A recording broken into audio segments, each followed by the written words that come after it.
Hey everybody, and welcome back to a most amazing day, of course, the 4th of July celebrations in the United States. Congratulations to all the Americans. That is a wonderful day. 249 years, getting into the 250th year. It's going to be epic and perfect that it's under Trump. This is going to be crazy. We're going to be checking out the OBBB, the One Big Beautiful Bill signing by Trump as well, hopefully. We've got a little clip there from CBS. You'll have to excuse the commentary, but it's coming up as well. So lots to celebrate. And, of course, we're going to check out PulseChain and the crypto as well as the stock market, which had a good night overnight. So that's all coming up, folks. We're going to check that all out. Hope you guys enjoy it. Very, very, very cool. All right. So let's get into it. We've got Frank in the house there. Bang, bang, bang. Pulse gang. Good to see Frank White in the house there. Big shout out. And we're going to get straight into it, I think. Why don't we do that? Get straight into it. We've got lots to talk about. We're going to check out all the favorites, of course. The Richard Hart core coins, PDI, see where that's going on the way up, I think. And, of course, Wrap Bitcoin as well. So we're going to check all that out today, too. Looks like we've got Brian in the house, have we? Brian's coming in there. It's a little delayed on the studio, but there we go. Bam. There's Brian. Good big shout out to Brian, one of our moderators. And, of course, one of our top 3 long-term supporters. So big shout out, Brian. All right, so let's jump into the main event. We're going to talk a little bit about some of the stuff we've got coming up. And that is around, some of the things I've been posting over the last 24 hours. So we've got this Blitz Royale coming up next week, probably Wednesday. Special PulseChain show, Blitz Royale coming up. If you want your project covered, plus something special is going to be obviously resulting from that, then definitely get in there. All you have to do is reply to the comment with your favorite ticker and why you like it. Follow Kryptonite Show and MVS Crypto. Join Telegram and like and repost. So get in there, folks, and get out and do that. So I'm going to post a link to that if you want to get your favorite project in there. Or if you've got several days to do that, so plenty of time. Put plenty of time for that. So want your favorite token on the show. That is the one there. Let me put little arrows. I find the little arrows help. So there we go. If you haven't shared the show on X, don't forget, first of all, do that. Share the show on X. That really helps a lot. And it takes a second to do. And, of course, we've got Adolf in the house there. Absolutely. BBB. Yeah, you're right, Rolf. You're right. OBBB. One Big Beautiful Bill. What else there? Let's get in here. So, yeah, if you want your favorite token on the show for the Blitz Royale, then, do some of the things in the list. That's all you have to do. And they're right there. Reply with your favorite ticker and why you like it. Post, follow on X, join Telegram, and like and repost to get it out there, folks. All right. What else we were doing last night? I guess I gave a big update about the Trump's economic strategy. So we're going to talk about that. We'll probably do that soon. So we're going to get into that as well. And what else? Happy 4th of July celebration. So, we're going to do Trump's strategy. But before we do that, let's check out the stock market and go for gold there. So the stock market at the moment, investors eyed tariff deadline. So that's coming up, obviously. Before we do that, should we play Richard? Should we play not Richard Hart? Should we play Trump's video? Hopefully it's going to play. I had a few troubles with this. I'm not sure why. Maybe it's the encoding or something. But it's a little bit slow. So let's play this little video of President Donald Trump signing the One Big Beautiful Bill, and hopefully it pops up here sooner than later. You'll have to exclude the commentary though because CBS. So. It's got not too bad, I guess, but it's just the way it is. So we'll wait for it to pop up. It takes a second or something. Something wrong with the coding. Greetings. This is the original No Kings Day here in the US. Down with his wife hand in hand, Melania Trump, to sign that bill. I think we have time to speak to Nicole for another I think the video's question, playing. So it's not playing in my just studio. about reminding us how we got to this point. There was a lot of contentious debate over getting it over the finish line, Nicole. And it looks that's right.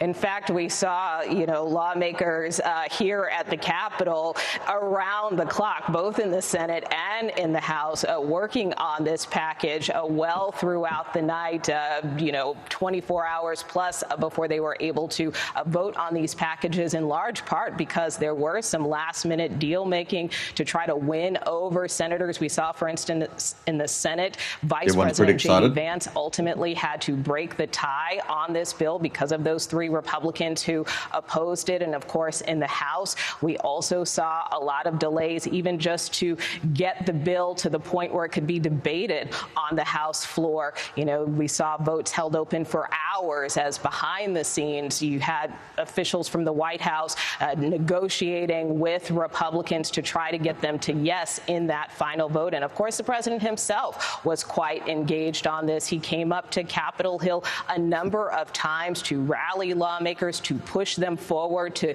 get this bill to his desk by July 4th. And of course, now we see that he got his wish. Yeah, and it looks like he is signing this bill into law right now. He just picked up the pen. Looks like he's looking for where exactly before they take the picture, and he's signing the bill. The one big beautiful bill. You see thumbs up, surrounded by people within his cabinet. You see Mike Johnson, the House Speaker. You see Steve Scalise, I believe, off to his left. Scott, if you could tell us what Democrats are saying regarding this photo op. This is quite an American moment, Eureka. Both parties are quite confident this photo op, the one you're seeing right now, is going to be political nitroglycerin for them in 2026. Republicans think they have a big victory here to tout to voters, to show what their control means. Democrats think this thing is a political loser. It's going to impact millions of families, could cut health care, nutritional assistance for people, just the kind of thing they can use in the midterms to win back the U.S. House and contain this. All right, so... All right, well, on this beautiful sunny day on the south lawn of the White House, everyone seems to be all smiles as the one big beautiful bill was just signed into law.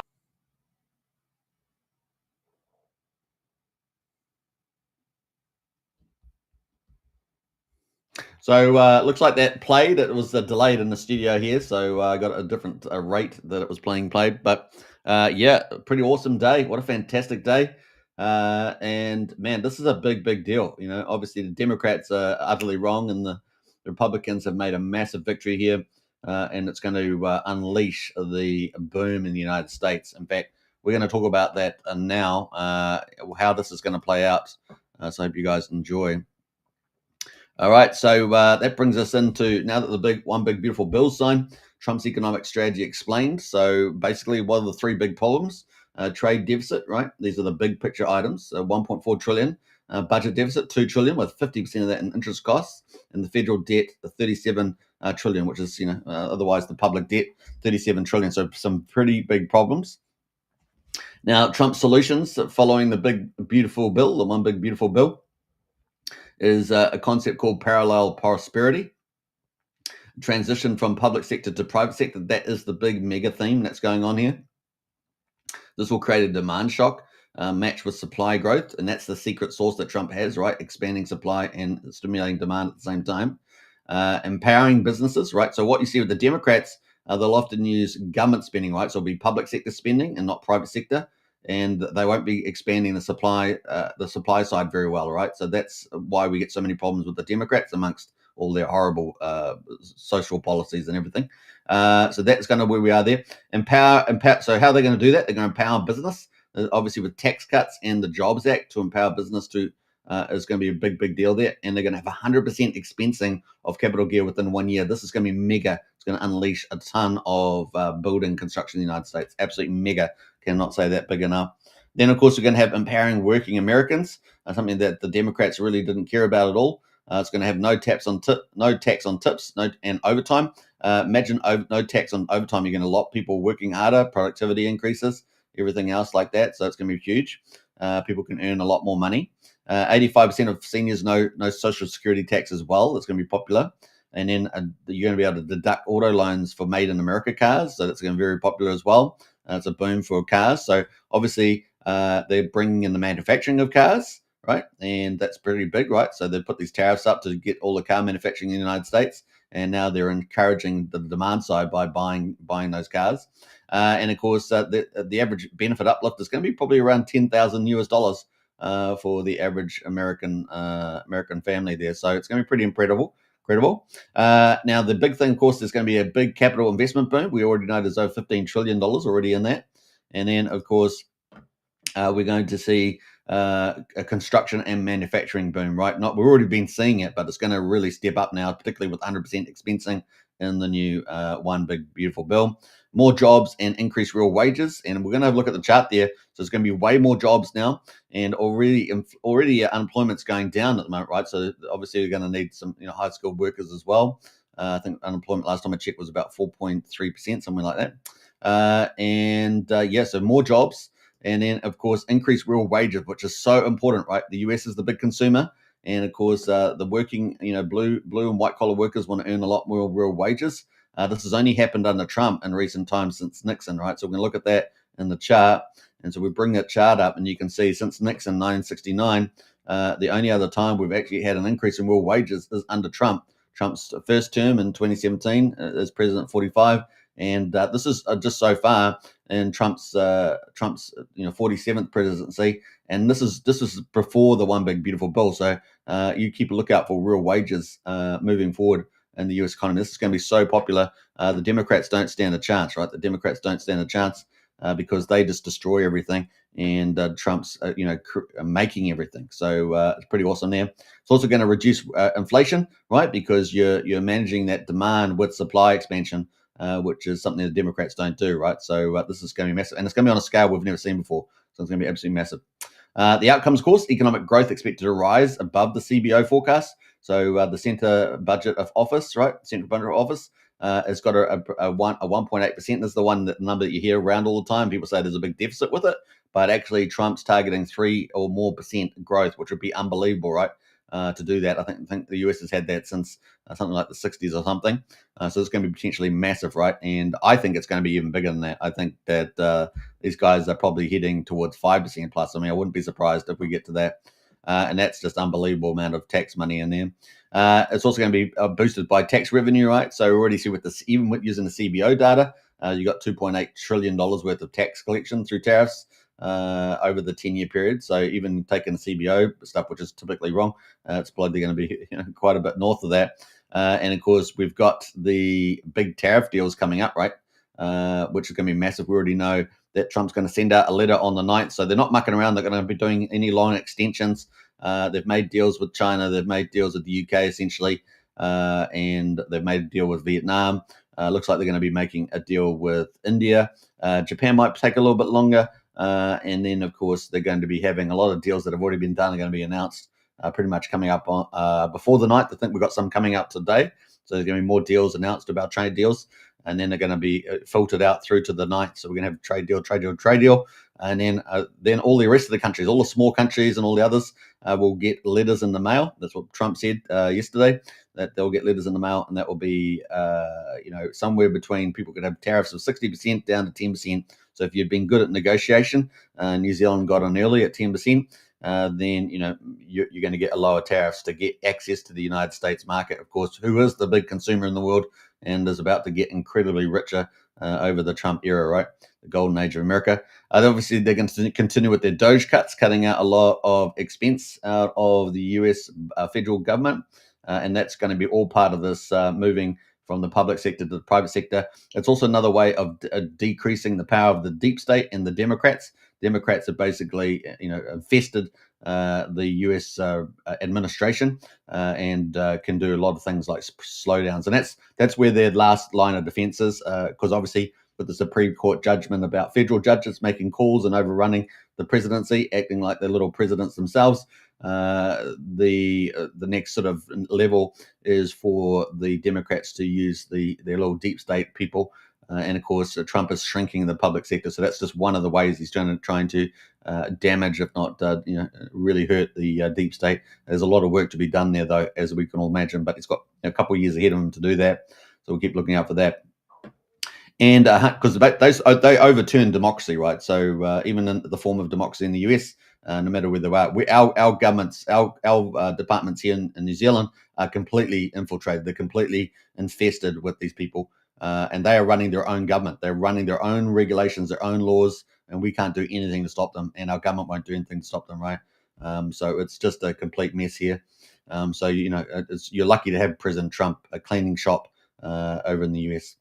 100% expensing, that's going to be massive for capital projects. A lot of projects that have been held off of this have been waiting for the One Big Beautiful Bill. They'll now go ahead. So you're going to see an absolute boom in construction in the United States. It's going to be absolutely epic. and the projects are going to unleash each a lot. So it's going to be pretty exciting.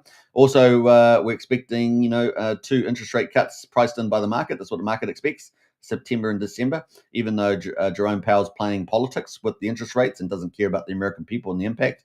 The US has got $9 trillion worth of its 37 trillion dollars of debt. It's got 9 trillion of those up for renewal this year, and so they're trying to hold off on that. But September, December, there is when we're expecting 2 rate cuts. There's a lot of pressure on him, and yeah, we'll see how that goes. He's going to obviously get rolled by Trump during the term. He is up, I think, for renewal next year, May, I think it is.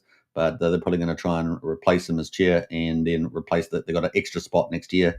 They're going to be able to replace that too with more pro-growth Trump appointees. Right. So, fantastic news there. So that is pretty much kind of some of the implications. I hope you guys enjoyed that, following out from the one big bill. Obviously, there's a lot of stuff in that big bill. I think it's like 1,000 pages. But those are some of the highlights, and that sort of gives you a good breakdown of the problems, the solutions, and the outcomes. And obviously, this is the macro picture, but at the family level,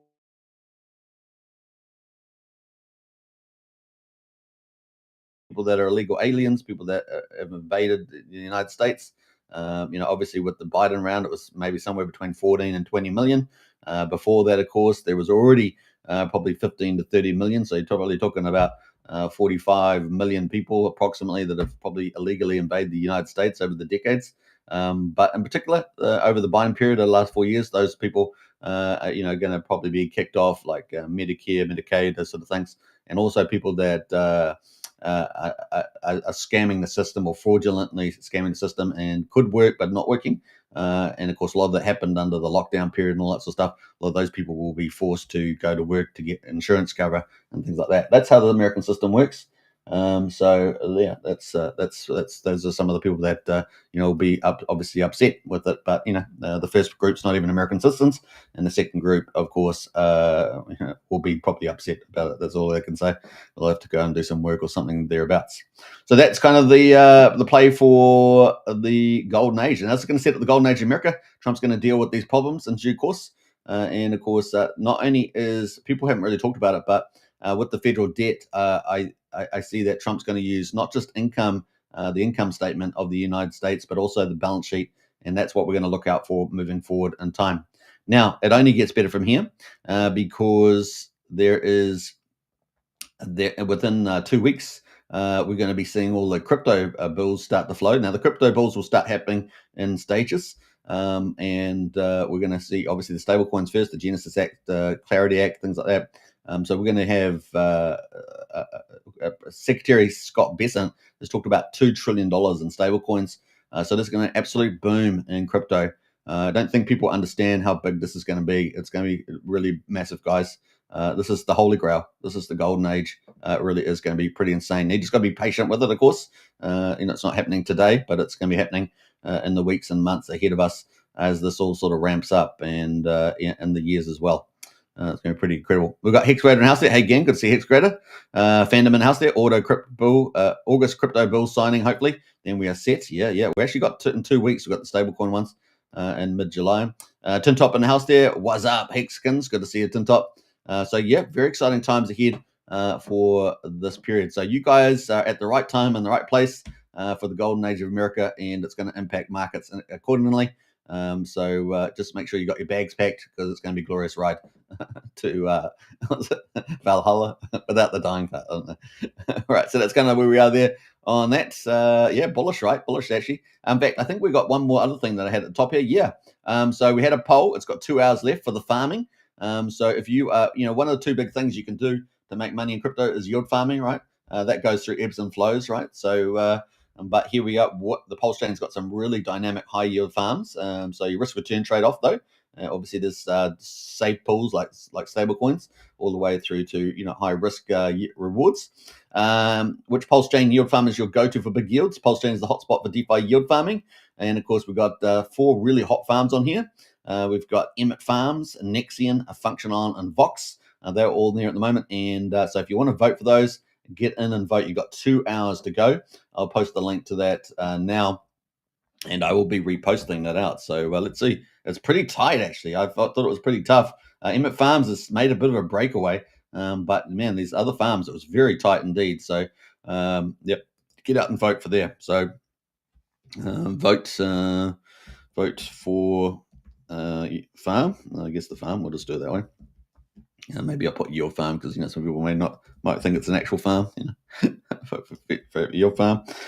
And yeah, that is it. So I'm going to repost that with the winner after once it's finished in about 2 or 3 hours. So congratulations to whoever it's going to be. Obviously, there's a clear leader at the moment, but you just never know. Maybe people will move the dial just in the last moment. But get out there and vote at the moment. So big shout out to all those 4 teams as well: Emmett Farms, Anexian, Function On, and Vox. Yes, and they're all bringing out new stuff all the time, so it's really cool. In fact, Function On just recently launched their yield farm token, right, and they're farming there. But man, there's some exciting stuff coming from all these 4 teams. They really are leading the innovation there on the old farms on PulseChain. Especially now that Pulse X yields are down pretty low. They're good for safe things, but that's just where it is.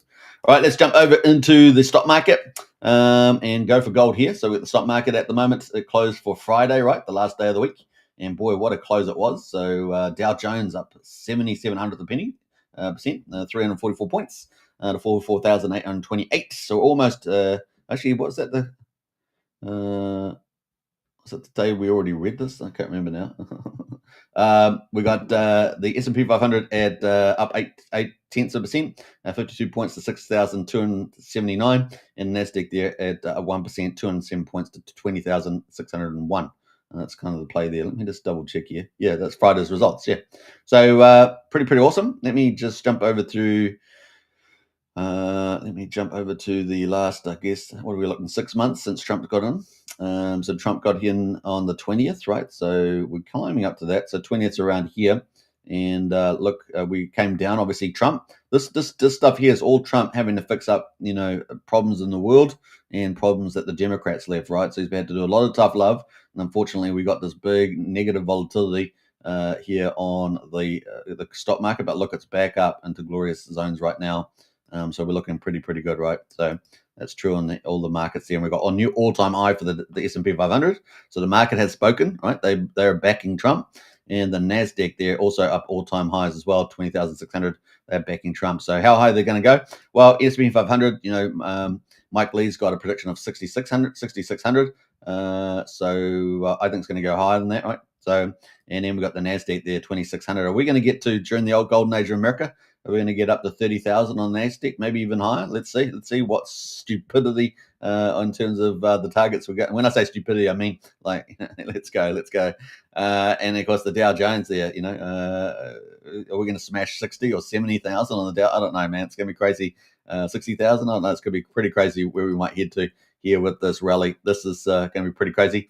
And then it will become incredibly more important as we get towards the end of the golden age of America with Trump's leadership. What will happen then? Now, obviously, they've been teasing about a third presidency, and that may or may not be possible, but may require constitutional change. But putting that aside, you're going to have someone that's pretty damn good to be able to take over. Because whoever's taking over is going to be taking over the crown jewel, and truly, it can be used for good and it can be used for bad. And of course, we know the Democrats would use it for unbelievable badness. So yeah, let's fingers crossed we get a good president after Trump, because imagine giving a bad king a big empire. It's not cool. All right, so we will see. We'll see how that goes. Anyway, don't want to cross the door on that one, but let's go to commodities. And we've got West Texas there at the moment, down 0.75%, $66, and Brent oil down 0.77%, $68 there. And we've got gold at 3,346. That's up slightly, and silver up slightly at $37.13. And we're expecting, as the golden age of America goes, we're expecting all these to rally, right? We're obviously crude oil probably stayed down on the bottom of the range, but we're expecting gold and silver to rally because we've got the M2 money supply at record levels. That's even delayed, so we're probably going to see that expand even more than if we get these 2 rate cuts in September, December, under a lot of pressure, given the fact that we've had pretty modest economic growth, and that's expected to pick up in Q3, Q4, but also the unemployment and employment results there supporting interest rate cuts as well. So, this maybe only so long that Jerome Powell can play politics, and we haven't really seen the tariffs come into inflation. So his little we don't know what inflation is going to do should fall away, and so Q3, Q4 should lead us into a pretty bullish period for that. So yeah, let's see. The market's definitely pricing in 2 rate cuts for the year at the moment, and that would be September and December. So that is where we are at the moment. So yeah, let's see how we go. So let's jump into crypto, shall we? Before we do that, though, let's see if we've got any more comments. I think that was it in the comments there. Yeah, get in the comments there, folks, and get lively, as we say. Let's jump over to a different screen, and we'll get into the crypto prices. So yeah, we've got crypto at the moment down 5%, just taking a bit of profit, it seems, on the last day. 17,582 coins, and we're down 5% at 3.4 trillion. And that's going to be nothing but, in the future. Bitcoin at the moment is down 1.3%, 108,000. We've got Ethereum there down 2.9% at 2,500. XRP down 1.8%, $2.22. At number 4. Number 5 is BNB, down 1.2%, $653. We've got Solana at number 6, down 2.7% at $148. Number 8 is Tron, down 1.4% at 28 cents. And we've got Doge there, down 4.8% at 16 cents there. And number 10 is good old Lido there. So not too bad, not too bad. Those are the top 10. And the best performer over the night was essentially, I think, BNB, only down 1.2%. The best performer over the last week has definitely been, I guess, actually a couple, actually. So we've got an equal footing between Ethereum, Tron, and of course, because Lido is based on ETH, staked ETH there, it's the same amount. So actually the best performer is Tron and Ethereum there, and Solana, actually all at 3.4 plus Lido, so 4 out of 10 there. All right, so let's look at the top 100. We've got Pudgy Penguins is sitting at number 91 now, so it's moved in quite nicely in the top 100. That's up 50% for the week, down 2.7 today. Bonk there, another meme coin there, up 30% for the week, and that is up 5.4% today. And then Fartcoin, another meme coin, they're up 17% for the week. So the top 3 are meme coins. So don't say meme coins is not over. It's not over in the old crypto. We've got Hyperliquid looking pretty hot again, up 7.4% for the week at number 4. And then Jupiter sitting up at number 5, up 6.3% for the week. But both of those, Hyperliquid and Jupiter, are down today. And of course, we've got to mention some of these other ones. Look how strong the list is of these names, always appearing, right? SPX 6900, Virtuals Protocol, SuChain there, Arbitrum, some of the blockchains there. So we've seen these names, appear all the time. So presumably they're all going to do extremely well once we get into this banana part of the altcoin season. So, you can pick up those names. It's kind of where we cover them to get a sense of the trend, what's sort of pushing there. Harry Williams in the house. Yo. Good to see you, Harry. And howdy, Superman and family. Brennan, our TA gurus in the house there. Yeah, boy. So cool. Hey, big shout out to all the subscribers, on the YouTube channels, and of course those that are supporting the channel there. So pretty cool. What's that shit she called? Is it a subscribe or is it join? I think it's a join. Is it? Is it join? Yeah, become a member of the channel. So all those members got the stars in there. So big shout out there. In fact, those stars, actually, I've got to reset those. I'm going to reset those because, I've got some people who've been here a long time, but big shout out to all those that are supporting on the channel. Now, you can also join up to YouTube. You can obviously follow on YouTube as a member, but you can also join up to our Discord. It's a private Discord. We've got Strategy Club, which is $35 a month. So definitely join up to that. We just did an update monthly report only a couple of days ago. Last night, man, I was pumping through Intel into Strategy Club. Man, it was just, I felt bad about doing it. I was putting so much alpha in the chat there for Strategy Club. It was sick.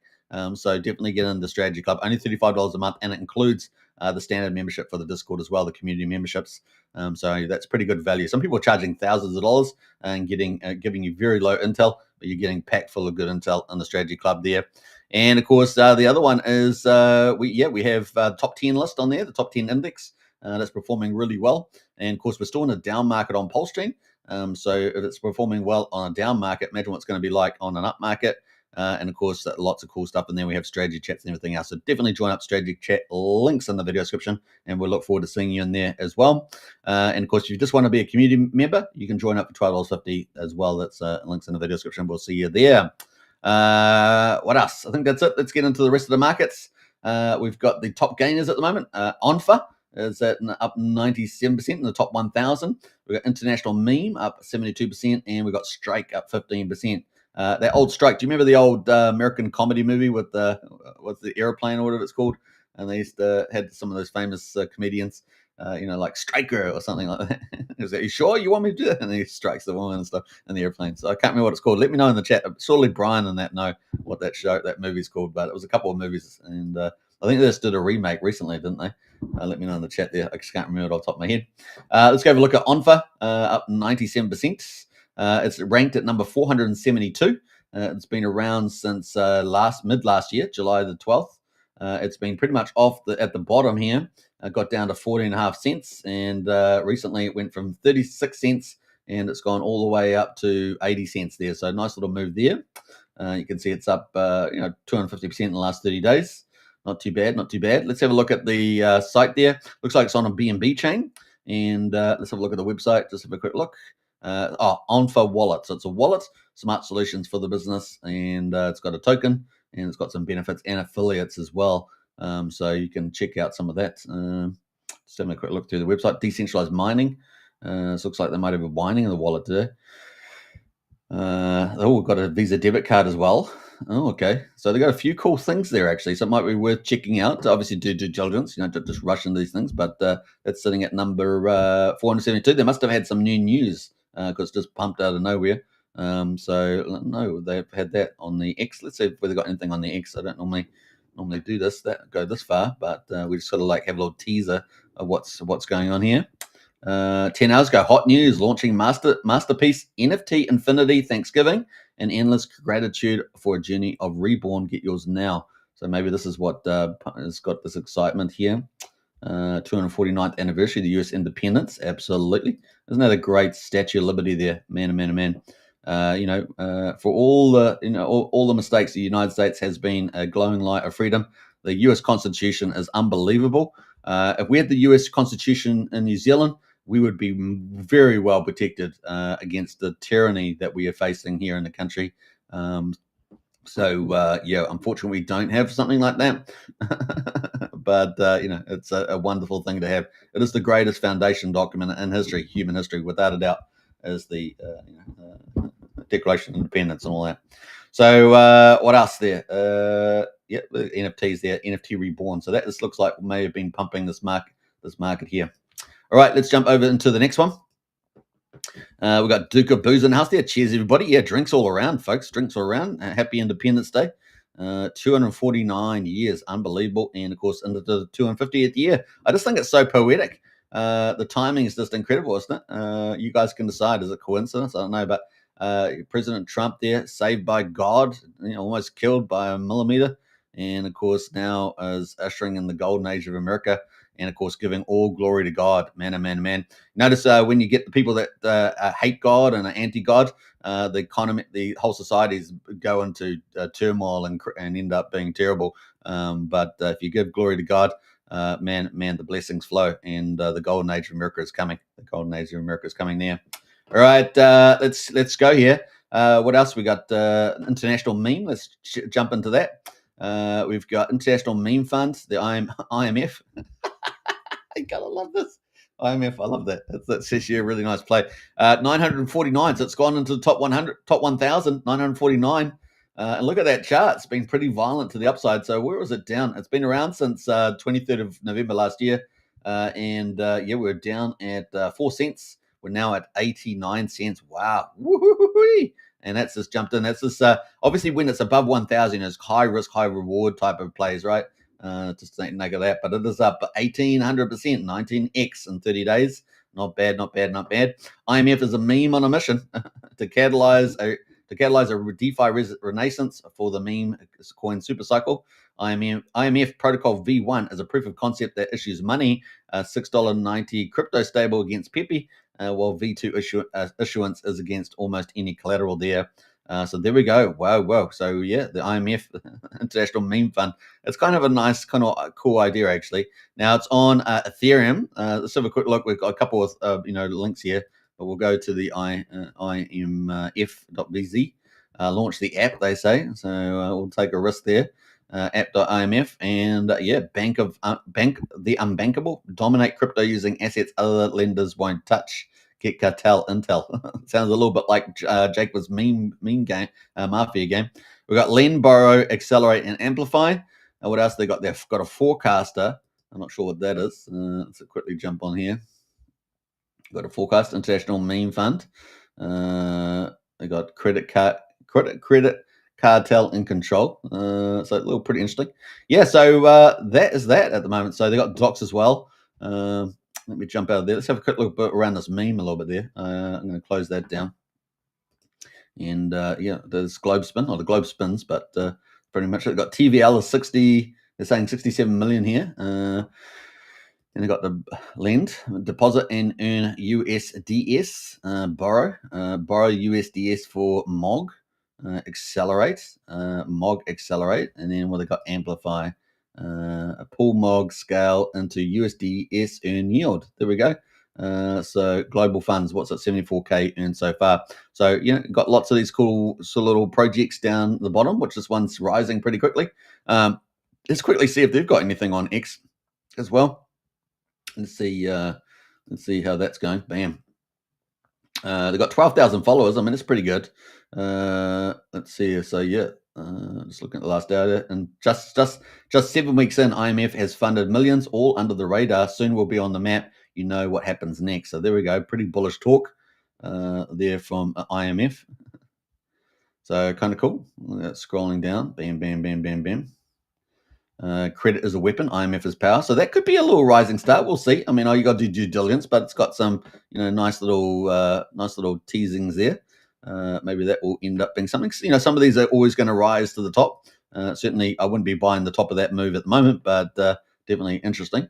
We've got Strike at the moment. Let's have a look at Strike. It's been around since 6th of July last year as well. Pretty similar time, and really, it's just been pretty rough ride, and then it's come down to $5.60 is now $8.10. So, modest gain there.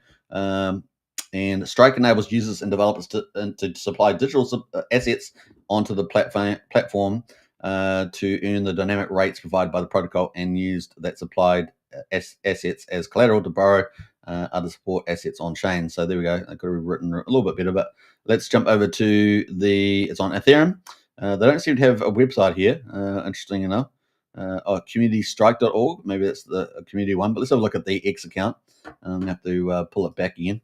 Oh, they got a decent following. So it's amazing how many. This project is all the way down at 726 on the ranking, but they're good followings. 15,000.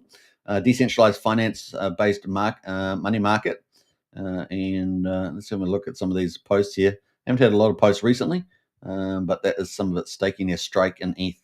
Striker. So there we go. Well, we're checking out. So those are some of the ones there. It's kind of nice cool little section of the show, isn't it? Just to check out some of these top gainers that are popping into the 1,000 or rising through the 1,000 up towards what I would say the top coins are in the top 300-400, right? You've got some decent quality stuff in there. Different risk return rates, of course, but there's crypto. And it's always nice to see some of the ones coming in the top 1,000. Trending at the moment, Bitcoin again trending. Hadn't been trending for ages, but today trending. BitTensor is trending at the moment as well, and Tron also is on the trending there. So a lot of the majors there, and plus BitTensor, interesting. I was hanging out with BitTensor some time ago, but that is where it is at the moment. So that is our crypto update. 4.7% down, 3.4 trillion. But Bitcoin is still well over 100K, taking a little bit of profit today after the big bill sign. We've got tariffs coming up though, and we're going to get a lot of tariff news over the days ahead. So all the way through the 9th of July. And I think the market's going to love that. And we saw the stock market rally on that. So there we go. That is where we are. Let's jump over to Bitcoin itself. And we can see our little strategy map, which is playing out very, very well. And we've got obviously a bit of a profit-taking day today, but we are getting ready to wind up for that next move, right? And the old crypto range moving up to probably 120, 130 mark. Probably get that happening out of the blue. The one big beautiful build that's happened. We got the SEC. So for PulseChain, which is the 7th. So not Saturday, Sunday. So Monday US time. That will be the final day. The SEC appeal on PulseChain and Richard Hart and everything. That's the final of the final, as they say. that will be it. And so what will happen then, right? That's just coming up too. That's only on Monday, US time. So pretty cool. That'll be Tuesday down under.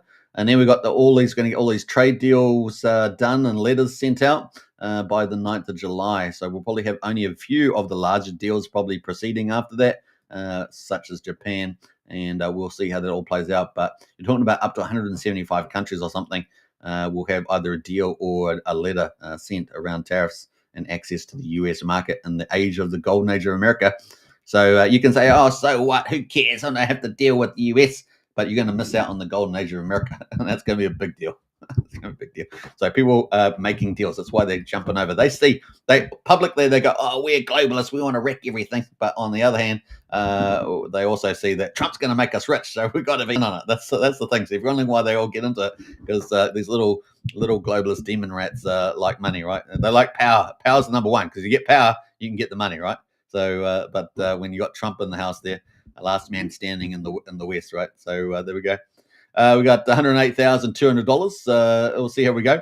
And the other one, of course, is we've got the mid here. I haven't got it actually in here, but we've got mid-August. We've got China, but I wouldn't be worrying too much about that now with the trade deal. But actually, let's add another one in here for. I probably should have added this. I was going to update this. I just kept mucking around with it. But in mid-July, so where are we up to about here? We have actually I'll just get another text one here. Let's copy that. We have where's it gone? Let me scroll that up. We have the stable coins, right? Stablecoin X stable coins. So this is going to be crypto week. So that's coming up ahead of us. So that's going to be pretty bullish as well. See what I mean? We've got this constant news flow. And then, of course, we've got the China thing. Then we're going to have interest rates mid-September. And then, of course, I've got here Q1, Q2. In fact, I'm going to take this line here all the way through to the 1st of July. The 1st of July here. And I'm going to take that all the way through to the end of December, right? So that is the it was the end of December over here. So that is the deregulation leverage. This is going to be a work in progress. There's going to be like major little milestones. And of course, the first one here is really going to be around the stable coins week, right? Crypto week, which is mid-July. So that's coming up as well. Like the Genesis Act, Clarity, I think it is as well. So keep a look out for that. Remember, Secretary Scott Bessent's talking about up to $2 trillion. And we're talking major money. We're talking about transformable money. Remember, the market cap of crypto is at the moment 3.4 trillion.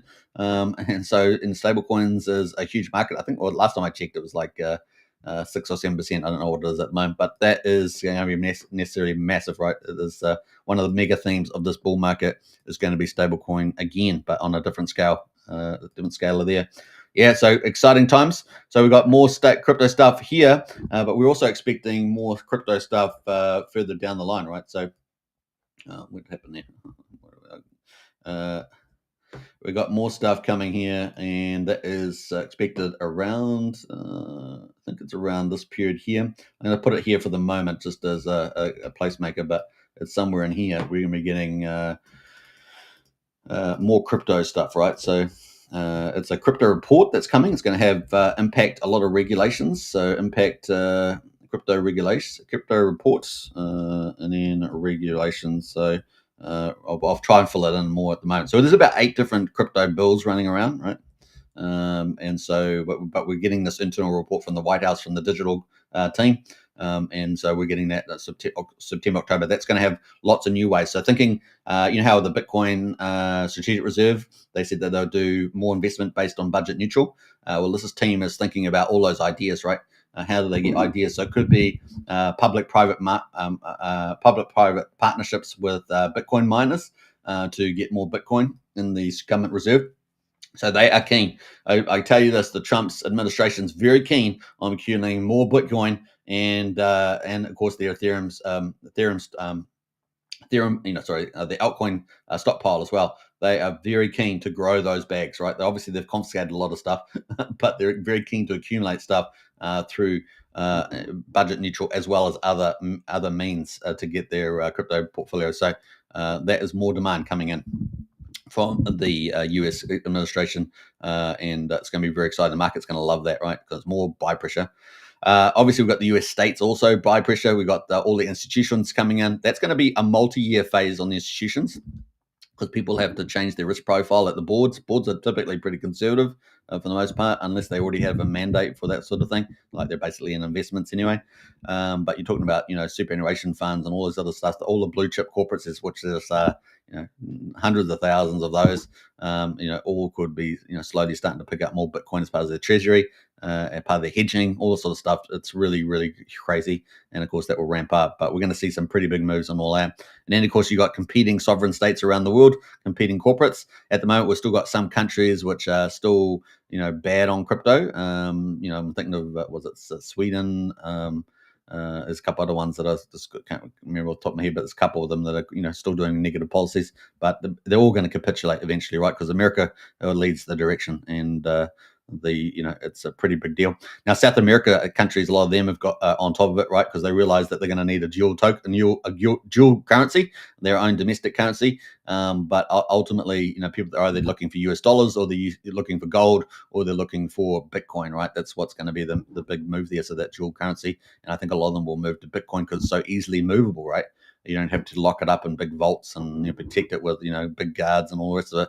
And so, Bitcoin will be the store of value there, and that's going to accelerate its adoption, and therefore accelerate its conversion. What am I trying to say? It's convergence, and that's what I was trying to say. It's convergence towards gold market, right? Which is what 9-10x from here, right? So, bring it on. Now, Michael Saylor was also saying, yesterday, says, I'm going to be buying Bitcoin when it gets to $1 million. I'm going to be buying Bitcoin when it gets to $10 million. He says, I'll be doing $1 billion buy days and all sorts of stuff. He's going to be talking about that. So he says, I'm going to keep buying Bitcoin.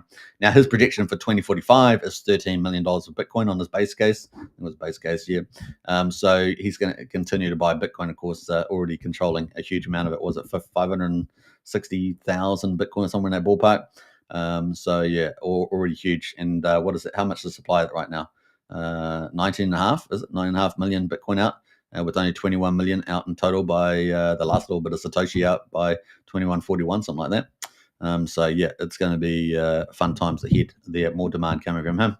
All right. And we're only at $108,000 at the moment. So he's going to be buying lots of money, lots of crypto.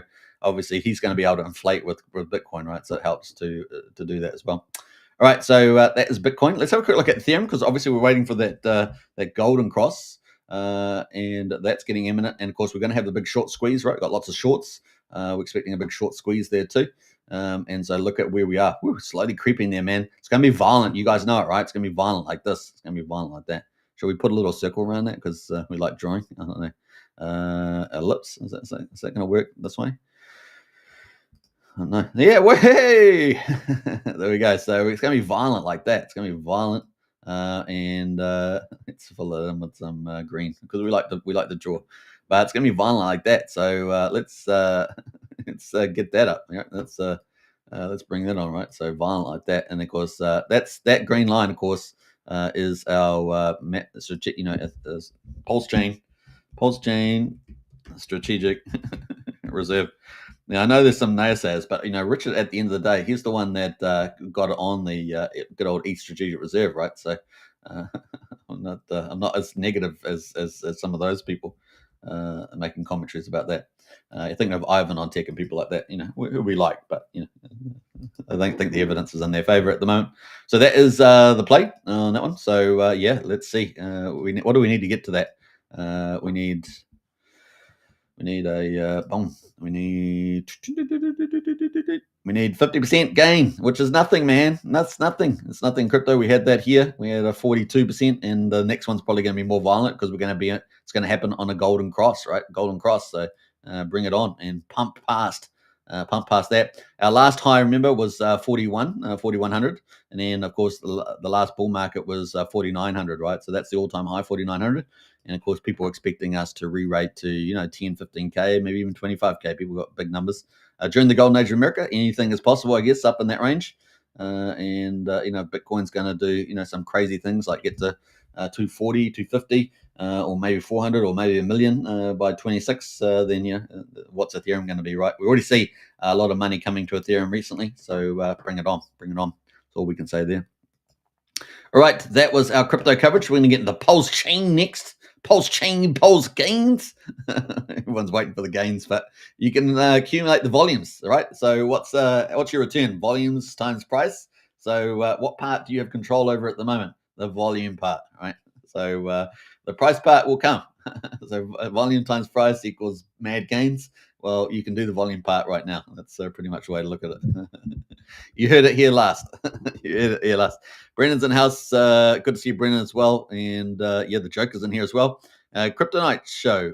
What liquidity pools do you recommend for staking in PulseChain? Now, I don't normally give financial advice, but if you got here's a simple way of looking at it. If you are you a conservative? You want conservative, then go into stablecoin pools. And a good one.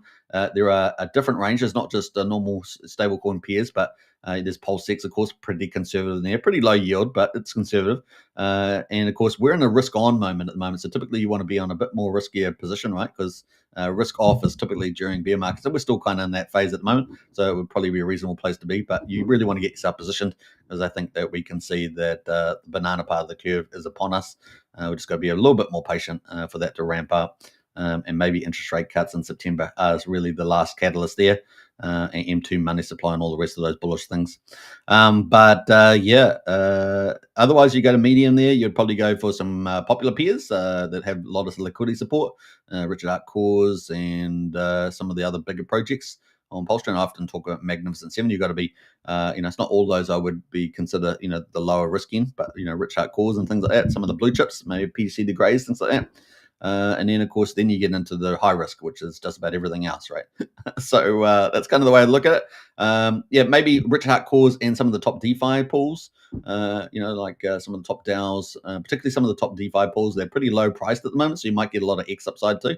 So you can think about that, liquid loans and other things like that. So they're really being discounted there. That's some sort of the way you could look at it, right? So we're going to have more on this on Yield Farms coming up.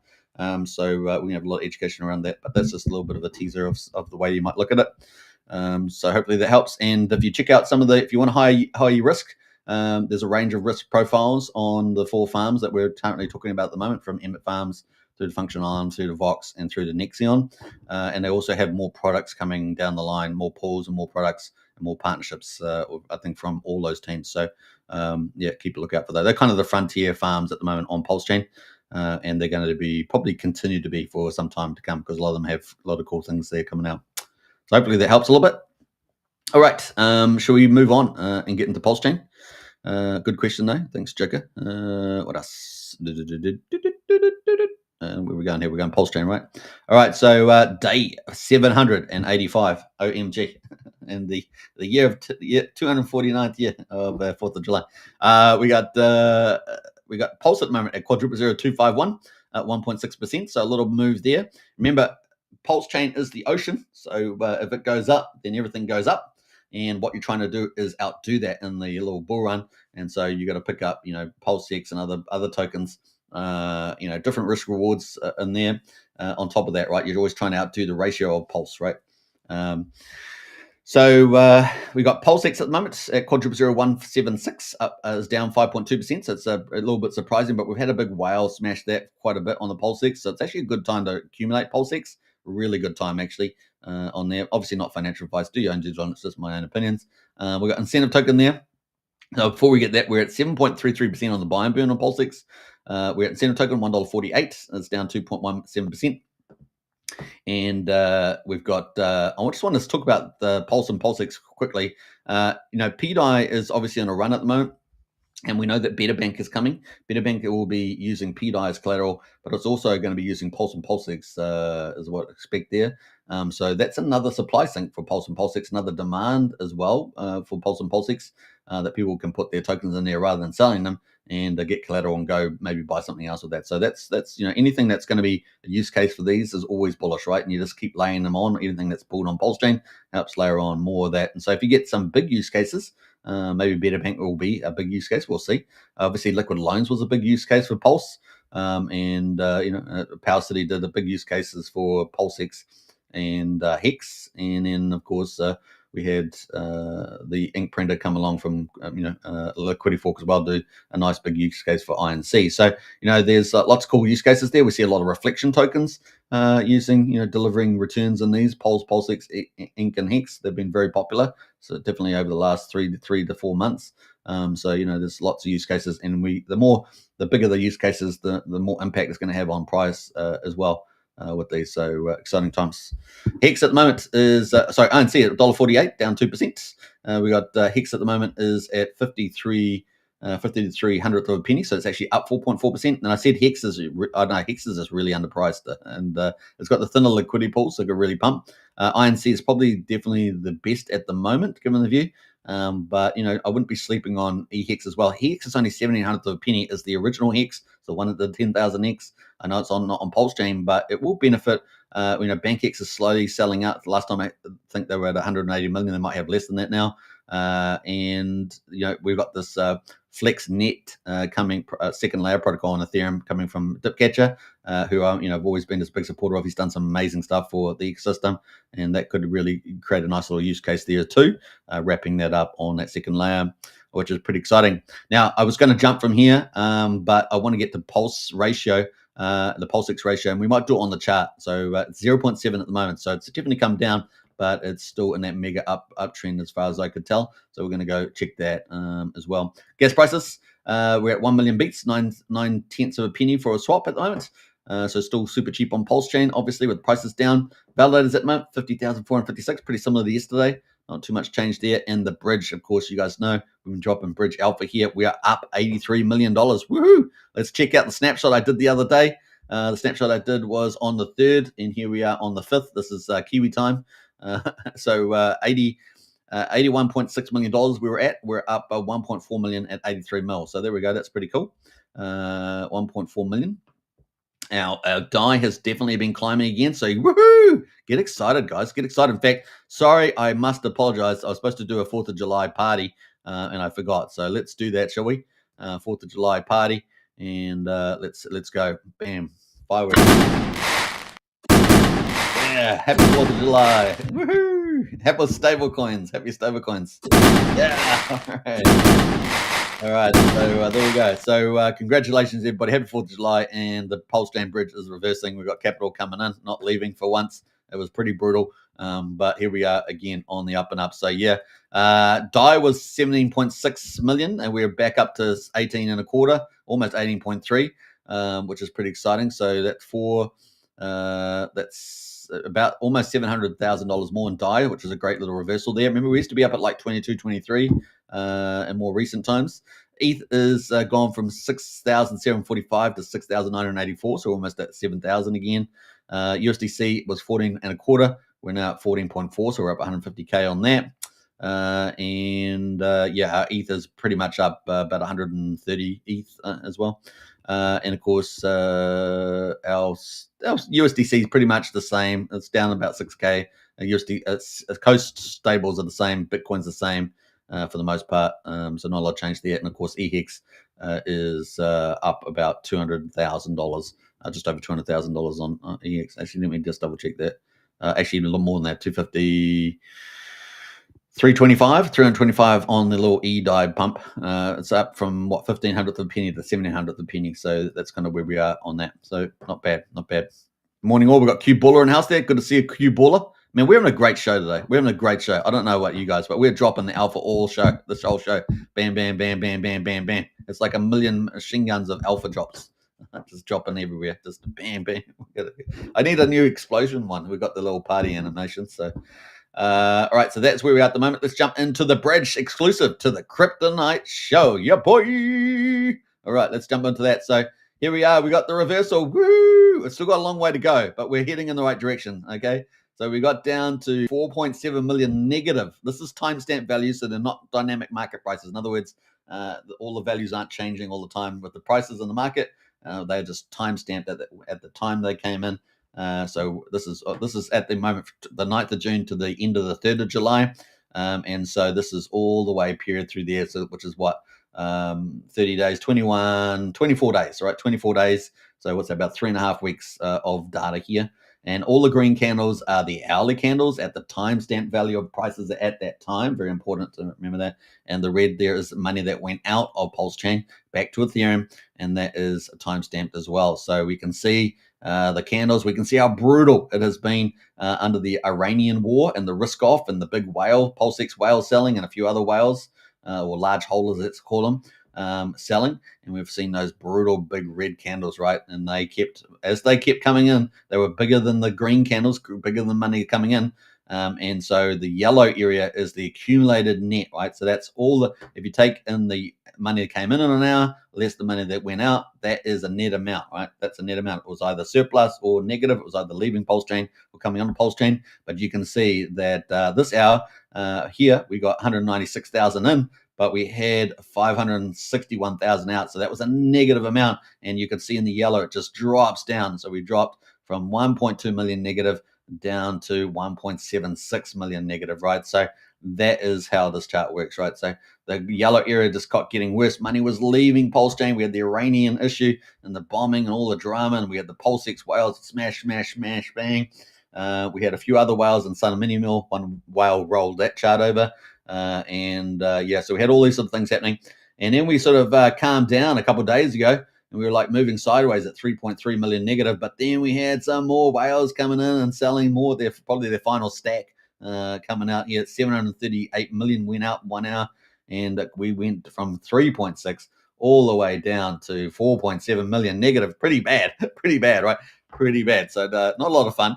Now, obviously, that's one key indicator of how PulseChain is going. It's not the only indicator, because we have stable coins on PulseChain, still a decent amount.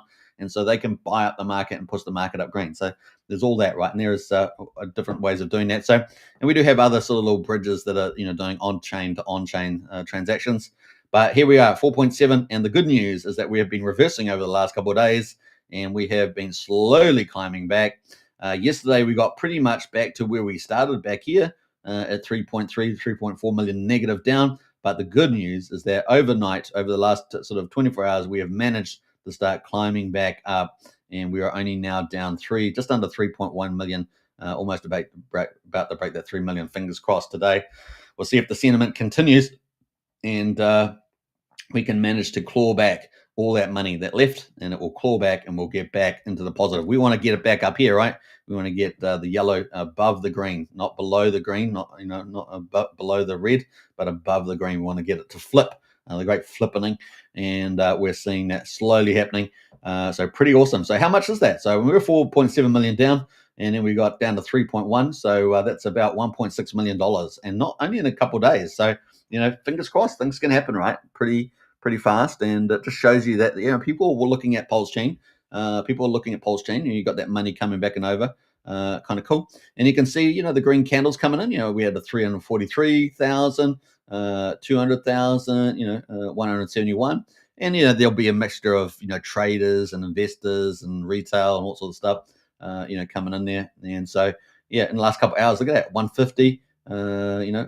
Last hour, 11 o'clock my time, which is about an hour and a half, 2 hours ago, we had 113. So we had a couple of good candles come in today. And of course, we didn't have much money going out. Pretty cool. We did have one candle, going out in the morning. That was probably about 2 o'clock that went out 200K. But we had some good money coming in, which saved the day and kept our trend going, right? So good news there around the bridge. So feel good about that. We'll keep watching it. We're going to keep monitoring, exclusive to the Crypto Night show. And we've got more coming in that space.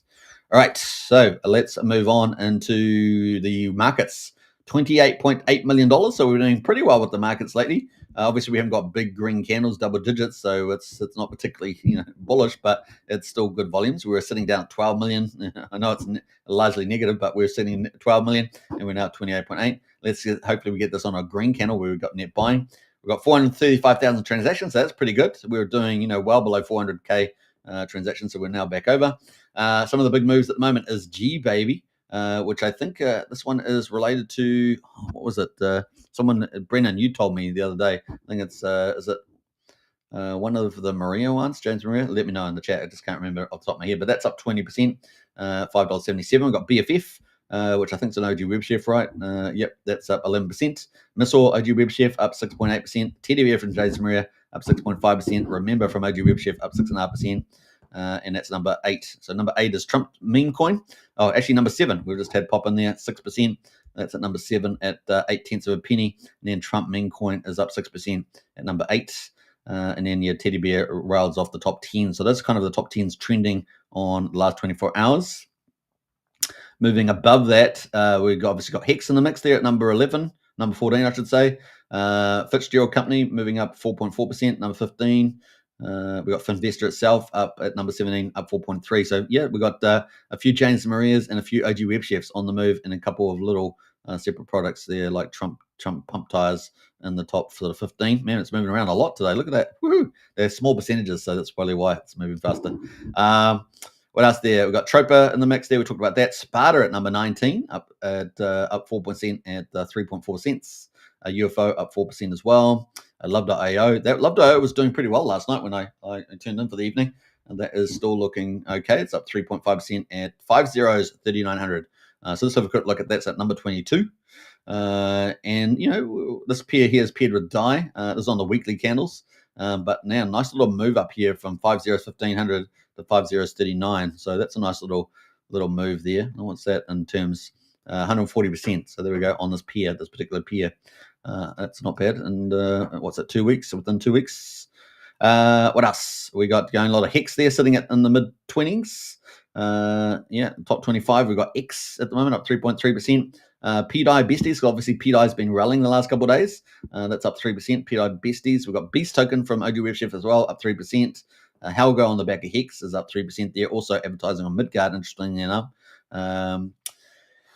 And we got more OG Web Chefs. Remember this time at number 33. In fact, what's the other remembers up here, right? It's green as well. What happened to the other one? It's the other color, the old one. I guess the old school. We got lots of peers in there. Let me not get too far ahead of ourselves. Yeah, we've got Pump Tires Die here is at number 37. That's up 1.7% at 0,004,000.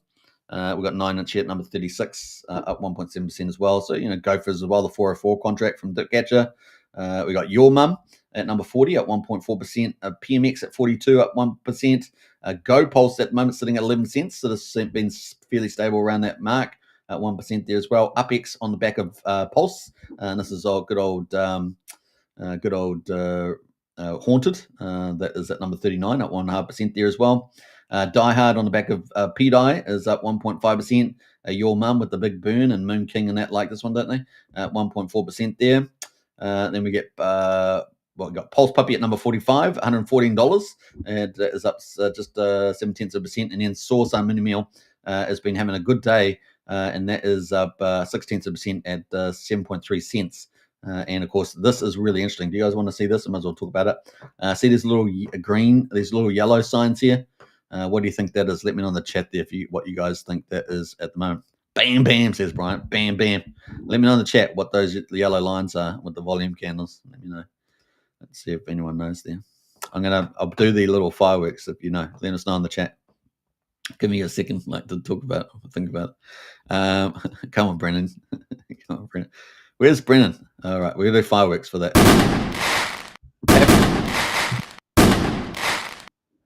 Happy 4th of July, everybody. Happy 4th of July.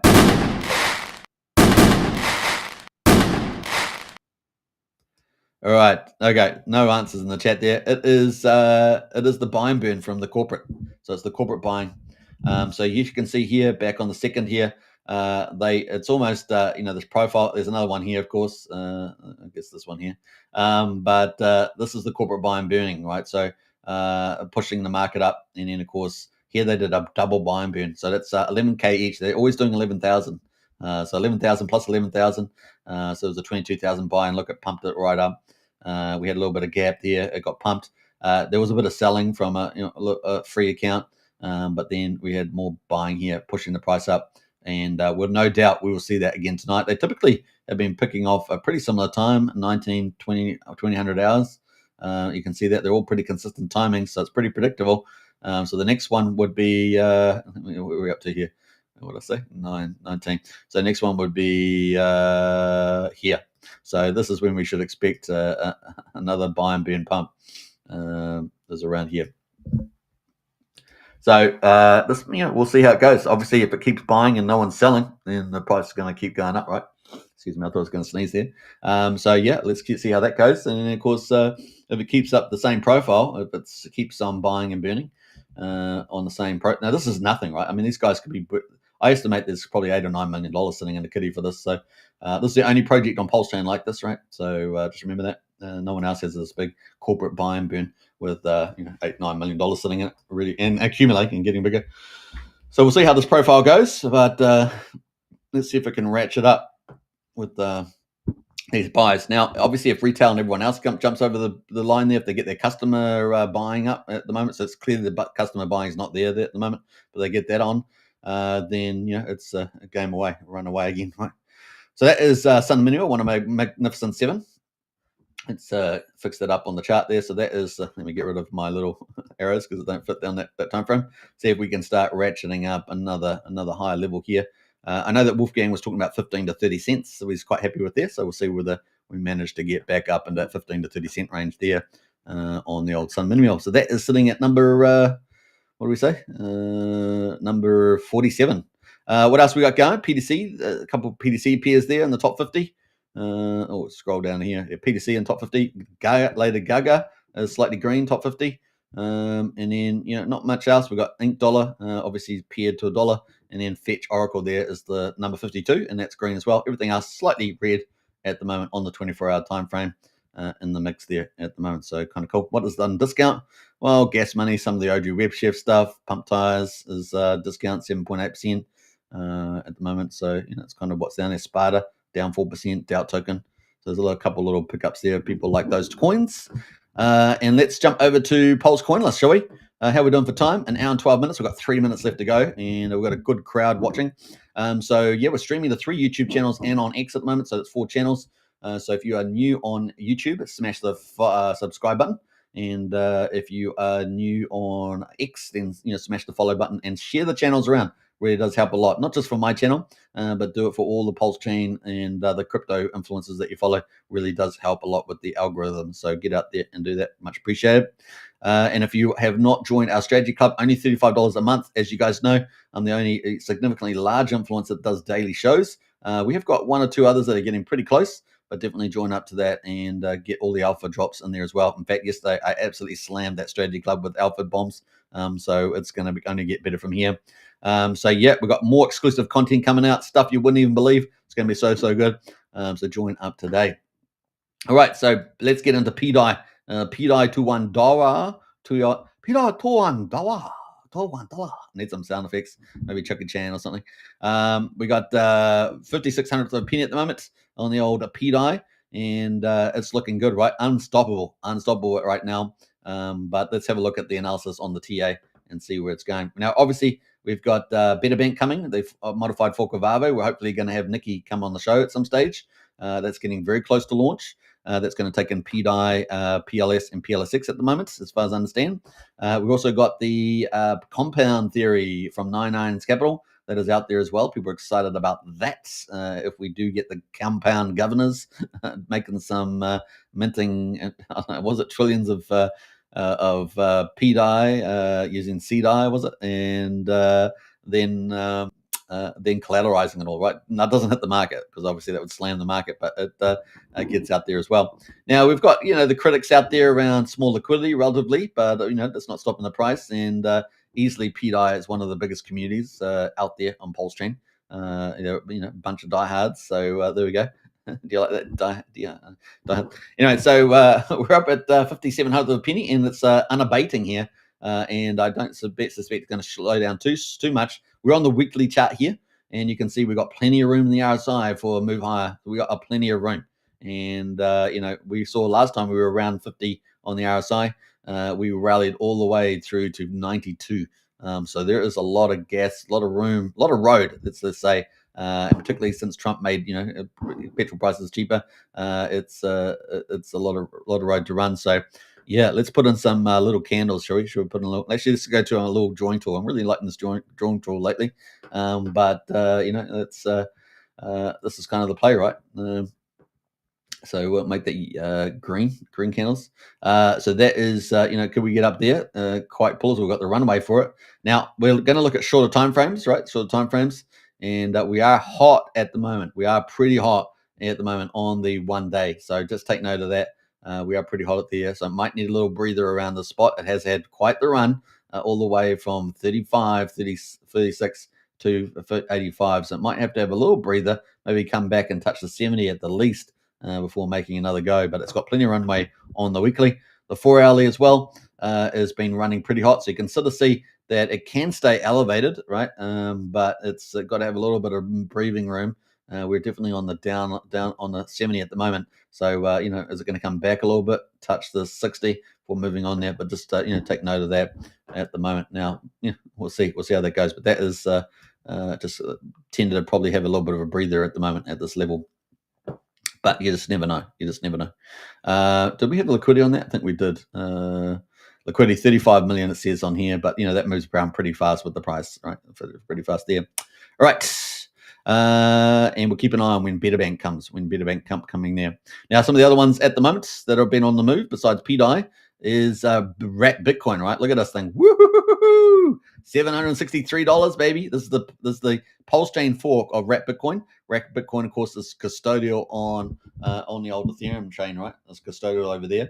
In fact, let's bring up Coinbase, shall we? Let's bring up Coinbase. Have a look for that. You bear with me while I do it, of course.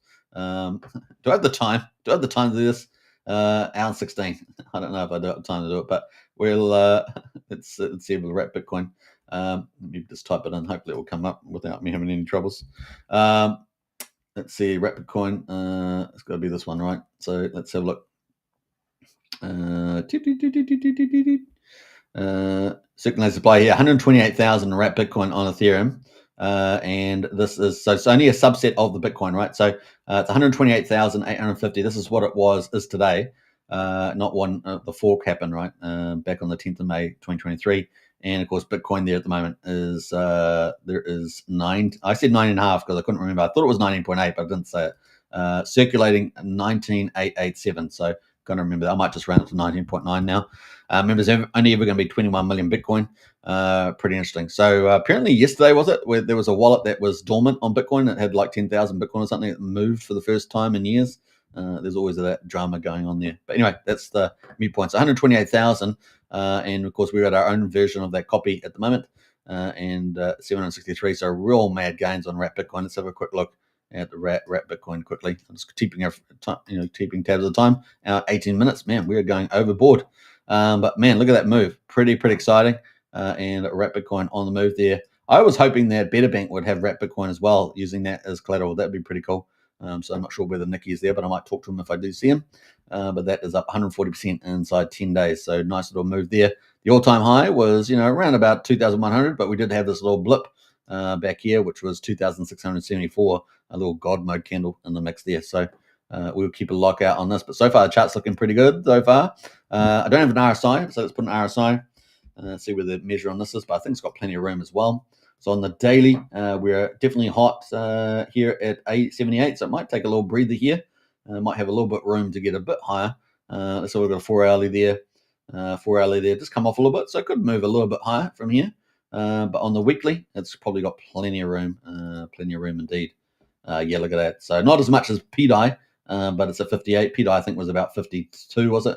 But it's definitely got plenty of room to move higher. And probably if PDI does, then it will probably keep moving higher too. So that is the play. So just probably getting a little up on the heated side. Probably needed just a little bit of breather, but you just never know when these things go FOMO. Trope has been doing pretty well for the week, up 62%. USDC coin, of course, and USD Tether, both forks, both up 57, 55%, and still going up at the moment, sitting at 31/100th of a penny and 3/100th of a penny, respectively, for USDC, USD Tether. What else we got going here? Just looking at some of these forks, of course. We're going to wrap it up shortly, but we've got RV tokens been on a big move this week too, right? Up 49%. So now RV, another fork there, and what else? Scrolling down. Pax Dollar's been doing well this week too, up 46%, 18% today. So Pax Dollar has been doing well. Yeah, so I think we're Chainlink token, but Link up 63% as well. Another fork one there. Speak with Fork Tongue, Bancor Network up 63%. Matrix Die up 81% for the week, 6%. So yeah, lots of still cool stuff going there. P, of course, Die Hard up as well on the back of that. That's not a fork, but it's on the back of PDI. Yeah, so some pretty nice moves there, right? Some pretty nice moves there at the moment on the old PulseChain. All right, that's going to wrap up our coverage. An hour and 20. Man, I went for a full hour and 20. That is crazy here, but hey, happy 4th of July.